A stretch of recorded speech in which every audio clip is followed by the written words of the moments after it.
everything we're talking about seems like very heavy topics and everything, but then we also talked about how like the production and how the actual song is written, it's also still very poppy and catchy and like very radio like friendly until you really dig into the lyrics. And I guess, you know, we want to play it for, you know, all our viewers that can watch this later on so that they can actually get, you know, a chance to hear it. And, you know, we'll talk about a little bit. And that's all Tim, you know, Tim did all of that beautiful like production of that, where it makes you want to like, when you're driving down PCH, like you want to put up I Grew Up in LA, you know, it like if you're not listening to the lyrics and you're just listening to the beat, like that's what you want to put on. Yeah. And so, yeah, Tim's the man. Play that too. There's like two parts in the song that like kind of stuck out to me. Well, let's play it now. Yeah, we can play it for sure. And then we'll talk about it. Okay. So we'll just play it for everybody right now. So, okay.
But yeah, I mean, right before we played it, what I was going to ask you about were two parts closer to the end, actually.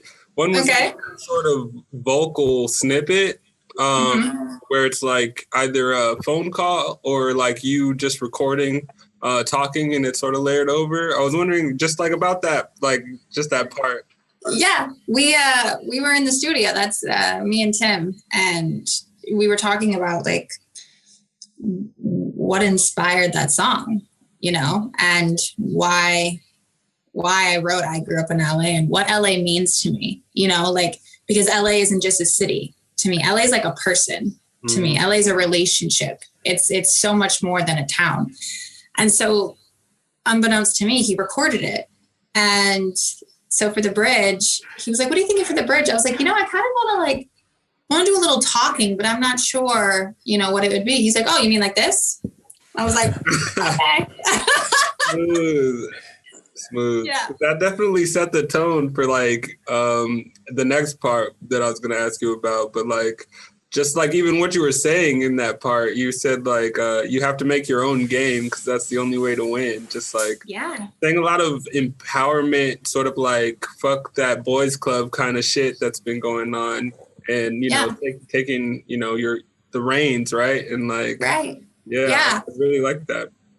Yeah, it's so much of that of like fuck the boys club, and also like all of the stereotypes that are put on people, right? Like that I have to be one way, right? That my entire album has to be a pop album, or that I can't, be gay for 6 years and then realize I wasn't gay and that I'm fluid, right? And like get all of that, and that I have to look a certain way and I have to dress a certain way and I can't talk about those things and I can't be successful.